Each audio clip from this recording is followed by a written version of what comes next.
I spent 2 weeks in Antarctica. We all love Lebanon and we are not Lebanese, so I can imagine. Using heat to cool, which was a new concept. What can you tell us about your personal life? What motivates you?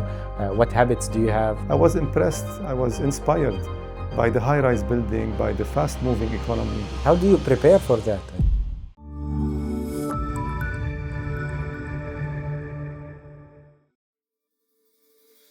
Welcome to another episode of Masters of Green, the show where we speak to some of the people who are shaping the renewable energy industry in the MENA region.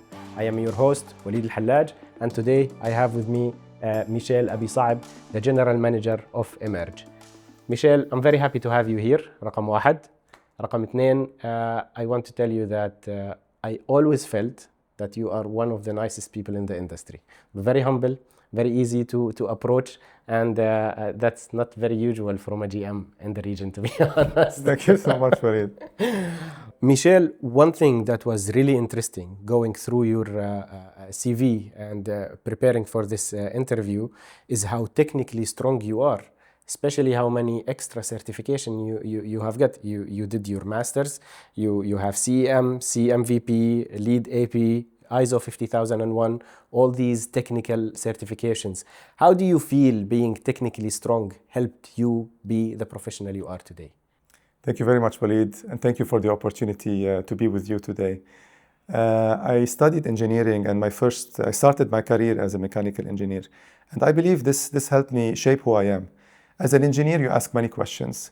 And I think in our industry, there are so many challenges and you need to ask questions because this is how you can overcome challenges and how you can think also about the whole situation so you can find the right solution for it. So definitely my engineering background helped me shape who I am. But of course, when you grow in your career, you need to also focus on other skills. Engineering alone or technical knowledge alone is not enough.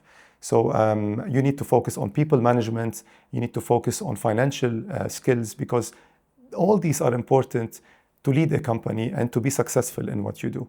But definitely I give credit to my engineering because not only it helped me ask questions, but also it helps me look at my team and try to coach them, to ask questions, to have a holistic view on problems. Because if we don't understand the client needs and the needs of the technical solutions that we are proposing, then we cannot offer excellent solutions to our clients. But Michel, do you think having all these extra international certifications, played a role in you reaching the stage you are today in your career? Absolutely. These certificates, if you look at my career, I did a lot of work on the demand side and the supply side. I did work in air conditioning, I did work on lighting, electrical systems, and lately solar. So it's important to understand how systems work. And if you don't do that, it's difficult to propose the right solutions. So all these certifications and the knowledge I gained, whether on the demand side or the supply side, helped me focus more into bringing new ideas and solutions to our clients. So do you advise younger engineers to go ahead with these such certifications? Absolutely. I think in the beginning of your career, you need to learn. It's all about, even until now, I still learn, of course. But in the beginning, you need to be curious, you need to ask questions. And this is, I think, a very good, very important lesson for anyone starting their journey today. If your job even is boring, then you are in the wrong job. You need to raise questions and try to push your boundaries all the time. So looking at Michel outside Emerge, the person that we don't see maybe in webinars and events and so on, what can you tell us about your personal life? What motivates you? What habits do you have? Yes. You see, Waleed, I like simple things in life. I love family. I love being with friends. I also have some hobbies that keep me going and help me distress and get away from my work zone. One of them being cooking. So I enjoy cooking. Wallah. And especially cooking for friends, with friends, and baking especially. I do that as a hobby after work, during weekends. I also enjoy traveling, exploring new cultures, meeting new people. I enjoy discussing interesting topics with friends. I also enjoy gardening, and this is something that started recently when we moved to a new house with a big garden. So I enjoy spending time in the garden and trying to take care of plants, seeing them grow, especially in this environment, which is not True. easy True. for plants. So I think this gives me a good sense of being calm and relaxed.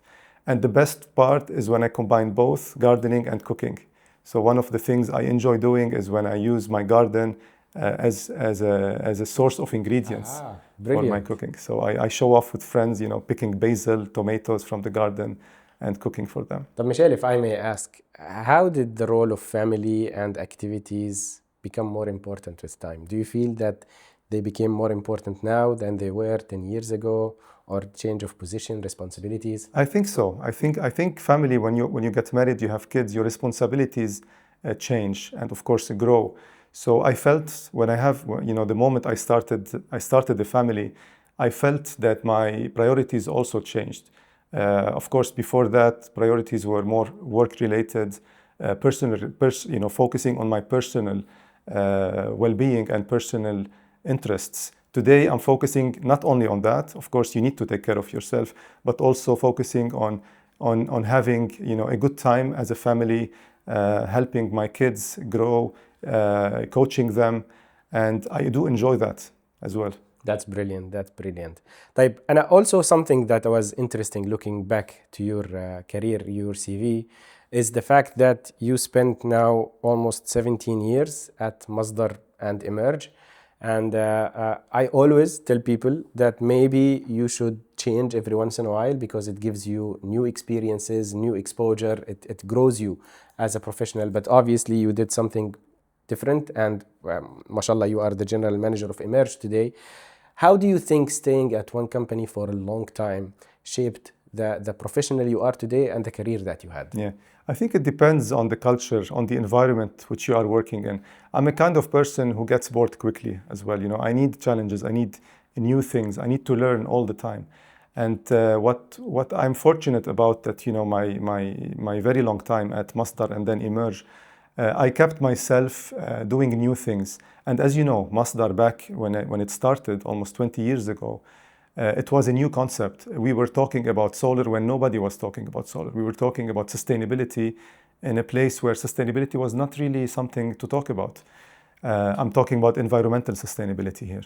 So I think being in that environment kept me interested to move on and try to explore new technologies, meet new technology providers, try to come up with new ideas to meet the objectives of building the most sustainable city in the world, meet the objective of making renewable energy accessible to all. So this kept me going. And because my passion is nature and environment, I think this is what kept me going in a company for a long time. And I kept changing roles as well within the company. So I was fortunate also to work in different sectors or in different places within the company, starting as a solar cooling engineer, for example, using heat to cool, which was a new concept, and then moving into energy efficiency, try to help or try to come up with ideas to make buildings more sustainable. I was also, fortunate to design some of the most sustainable buildings in the region. And moving on to the supply side, exposure to solar in different markets as well. Solar requirements in Europe are not the same as solar requirements in the GCC, for example. So this diversity, these changes, and these new concepts and new horizons helped me enjoy my job even after a long time in the same company, because as you know, Masdar Emerge are affiliated. So at the end of the day, almost 16 years now and going hopefully for many more years. MashaAllah. But you also believe that a professional needs to have a change in their career every once in a while, right? I do believe they need a change to be placed in different positions, whether same company or different companies, it doesn't matter. I think you need to be in an environment that pushes you forward. If you're not in an environment where you feel like you need to progress and push yourself, push your boundaries, I think you are in the wrong place. I agree. I'm going to ask you a little bit of question. We were talking, I am from Jordan, you're from Lebanon, even Muhammad with us is from Sudan. I want to talk about this topic, the migration of talents from Levant, from North Africa into the GCC region. Number one, I'm pretty sure we all understand why, but how do you feel growing up in Lebanon and gaining the knowledge and the challenges of a Lebanese young man growing? How did they shape who you are today in the UAE? Great question, Waleed. You see, there are great talents coming from the Levant area to the GCC, and I think one of the reasons is we have great universities where we are, like in Lebanon, in Jordan, in Egypt. In the region, you have great universities and great talent, because we are also, we work it is not easy to live in these countries. In our countries, life is not simple, life is not easy. And for that reason, I think we build some skills, some soft skills that makes you a better person, I think. And combining these skills and this very good academic background with a place like in the GCC, where you have so many opportunities, you push the boundaries, you are exposed to the latest technologies, amazing processes, and very fast-moving economies. It's a great recipe for us to move from our, to use our background, our academic and social background, to serve a bigger mission here and to help these countries grow. And I remember when I came here as a visitor in 2005, I was in my last year of university. I was impressed, I was inspired by the high-rise building, by the fast-moving economy, by the skills people have. So as an engineer, I felt I want to be here, I want to be part of this. So I think it works very well for us to have opportunities to work here, and for the countries here to have access to our skills available in the Levant. So I think it's win-win, and hopefully one day we can also bring this expertise back to our countries and help build our countries even better. Do you see yourself ever working in Lebanon again? That's a very interesting question, Waleed. You see, I love Lebanon. Of course, I'm attached to my country. We all love Lebanon, and we are not Lebanese, so I can imagine. Yes, I love it here as well. For me, UAE is my second home, and my children are born here. So for me, I consider UAE as my second home, and I love it as much as I love Lebanon. Going back there one day, maybe, who knows where life could take you. If I can bring some of my expertise to help my country, then why not? I would love to do that. Definitely, in the energy sector, of course. Yeah, sure. There is a lot to be done there, a lot to be done. Tayyip, one of the things that were really interesting, I was doing a research and I saw this interview where you talk about your experience in Antarctica. And I'm not going to ask you the question I prepared. I just want to tell you want you to tell me about the trip. Yes. How was it working in one of the most remote areas in the world, solar or no solar? Can you tell us a little bit about that experience? Waleed, this was one of the most exciting experiences in my life. It's a life-changing experience, and I would love to share some of my feelings about this experience. I traveled there in 2018. I spent 2 weeks in Antarctica, and my role was to go and study the energy in one of the Australian stations. It's called Casey Station. So my mission was to analyze the energy in that station, try to find ways to improve energy efficiency and to reduce their reliance on fossil fuel. And so let's start. I'm gonna focus more on the experience than the work. From the moment I landed, even before landing actually, the moment I was getting ready for the experience, it's amazing. It's things that I never expected. However, I had a dream, and I always dreamt to visit Antarctica. So for me, first of all, to be able to make this dream come true was already an achievement. So preparing for the trip, understanding the requirements from safety perspective, weather perspective, mentality perspective, you are disconnected from the world. It's not like if you need to, and I only spent 2 weeks there. Some people spend years there without visiting, homeland. And you are in a place so remote, it's a different lifestyle. Think about it. You are sitting in one place. How do you prepare for that? I don't know. How do you? You need to prepare mentally. You need to prepare physically. Now, I only spent 2 weeks, so really mentally, I wasn't really challenged mentally. But still, there are things like, an example is being able to the daylight was present 24 hours. So living for 2 weeks under daylight is something I never experienced before. Going to bed at 3 a.m. and the sun is still up, it's not usual. So the moment I landed in Antarctica, seeing the vast land, everything is white, it's so humbling, by the way. And the silence, there's no noise, it's just silence. So being there is already a huge shock, positive shock, I would say, something I never expected. In fact, we landed on an airport that is an ice shelf of 600 meter deep.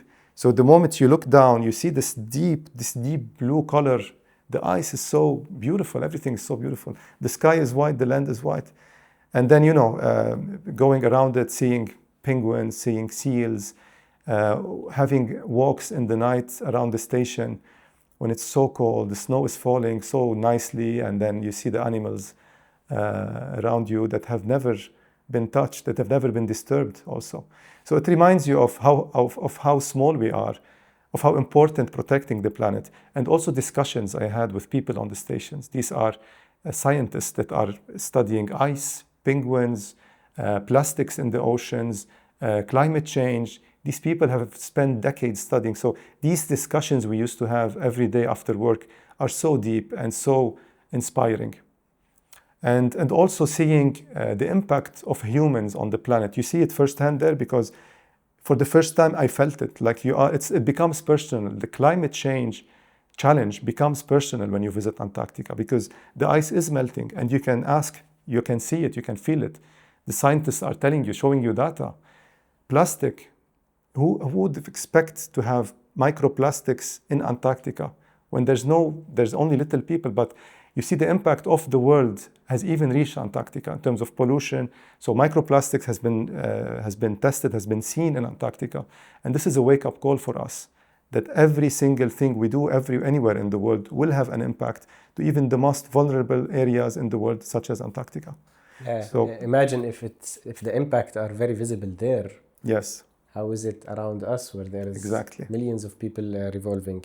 True. I think really climate change is a personal challenge, because it really affects our lives. And at the end of the day, maybe you are going to think about maybe the lives of your children and their children and so on. So it really touches us. Do you feel working in such an industry, my last episode, we call it a romantic industry, it's very emotional. Do you feel that drives you more and more? Yes. Look, passion drives me. Living, working in an environment or in an industry that I enjoy is definitely a must. It's not even a question. For me, it's very important to believe what you do, to believe that what you do is a mission that will help you and will help others. For me, this is really important. In fact, in Antarctica, one more thing I want to talk about, you can feel that small actions matter. I remember when we landed in the station, we had a brief from the manager of the station that we could only take one shower every 2 days and maximum 2 minutes shower. Why? Because water is so scarce. You need to spend so much energy to produce water. Same story here. And by the way, you can live with it. You can adopt. Yeah. You can adapt.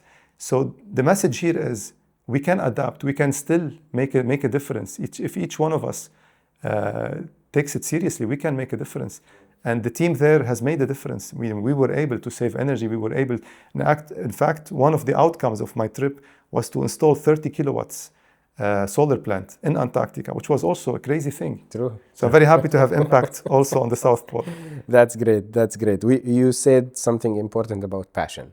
And doing my research, I remember one of the interviews you've had, you said that for you, passion is more important than experience. Can you elaborate a little bit about that? Sure. I see both very important. Experience and passion are both important. Experience because we are in a business that requires highly skilled people. Our solutions are new. Our solutions need experienced people, skilled people to do them, to design them and execute them. So definitely experience is important. But experience without passion is not enough. I think because experience, you can learn it. You spend time in the industry, you learn how to do it. But passion is something you cannot learn. It's something, it doesn't come with the job, something that you need to have. And passion will take you to that extra mile. To have excellence in what you do, if you're not passionate about it, you will not do it with love. You will not do it day and night. I want people to really believe in what they do, to come to work with a purpose, to feel about what they do. And I think this will help them deliver much better results and will have much more impact. So definitely passion. I look at it for every individual that is in my team. And I'm very proud to say that passion drives us, drives what we do. I think you can see that by the impact that Emerge did with very small team. That shows that the team especially when they started in the beginning. They had you had an amazing start. Like the impact was massive in the early stages. Now the team, of course, is bigger and wider and covers more regions. But you can tell the team is really passionate because of the impact that you had. Yani, mashallah, Rami, Shankar, all these guys did an amazing job when their team was very, very limited. Thank you. Yeah, Yes. that shows the importance of passion at Emerge. It is. Maybe. True. طيب, looking back at your experience, 17 years, Masdar and Emerge, before that in the mechanical sector, what do you think are the most important lessons that you have learned over these years? Yes. Personally or Yes. professionally? Yes. I think agility is a very important lesson, and not feeling devastated when there is a challenge, or not panic when there are things that are out of your control. I think you need to take a deep breath when you are faced with a challenge. You need to take a deep breath. You need to rethink. You need to think calmly and put the options in front of you and be ready for change. I think you should not take immediate action when you are faced with a crisis.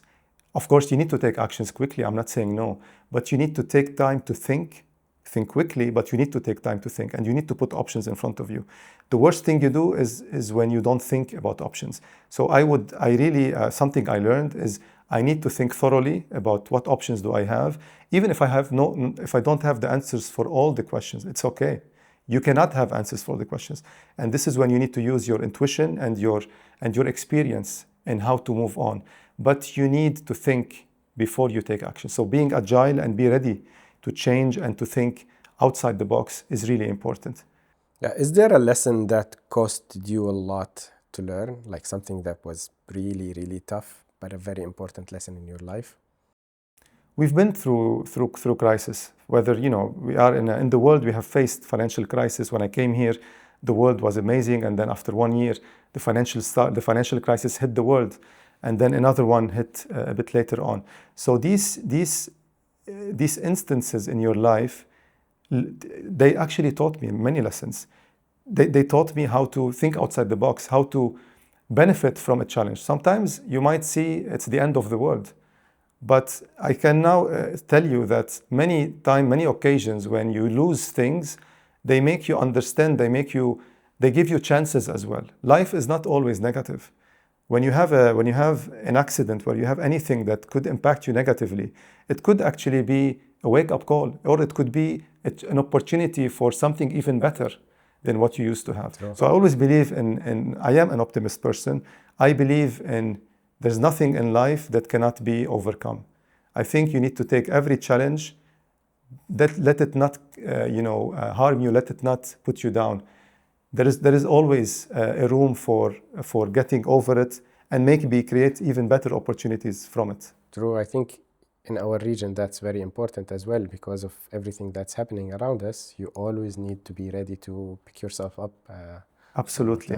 Yeah. And I think the one that will survive, that will last, is the one that really benefits and look at things in a different perspective, not just look at the pessimistic or the bad part of things. There's always a good side in everything. True. What inspires you? I don't know if there are people who do, or activities that inspire you. Is there anything that brings you inspiration in your life? What inspires me, of course, in my career, I met inspiring people, and I watched inspiring people. I get inspirations from the surrounding, whether it's people, whether it is events. So I do get inspired. I watch documentaries a lot. I listen to podcasts about CEOs, about not only CEOs, about people that made an impact. For example, I'm a big fan of Jane Goodall that passed away in 2025. And this person, since I was a kid, I was following her journey, how someone that made a huge impact on life, on the animals, on the environment.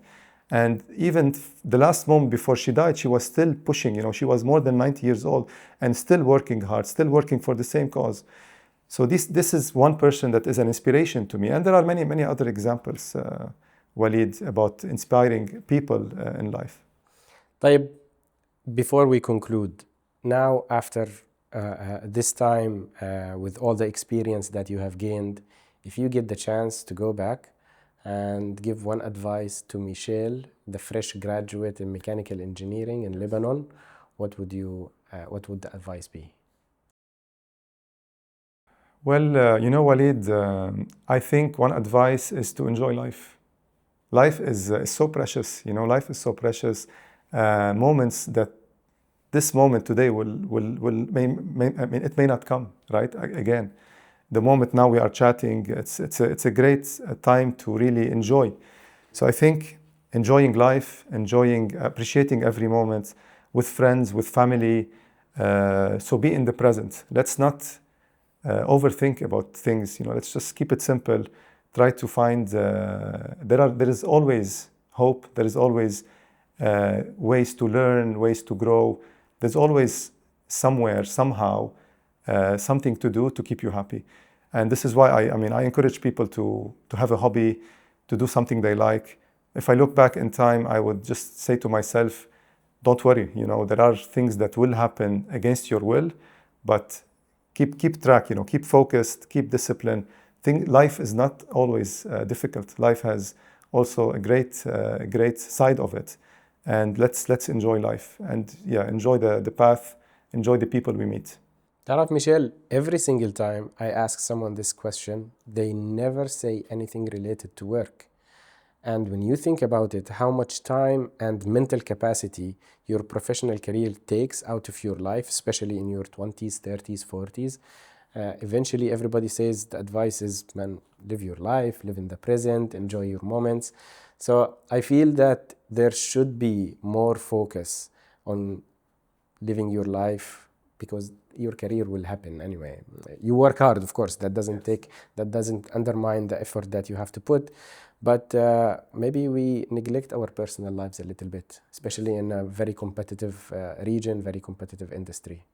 You see, Waleed, life is these moments are the fuel for your work as well. If you don't have good time, how can you be creative? Plus, good moments could lead to business opportunities as well. Networking, meeting people, and enjoying your time with them. At the end, it's about relationship, and yes, so good moments are important for you and for the industry as well. Well, shukran, Michel. It was brilliant. I'm very happy I got the chance to talk to you, and I would like to thank everybody for your time, and we look forward to having you in another episode.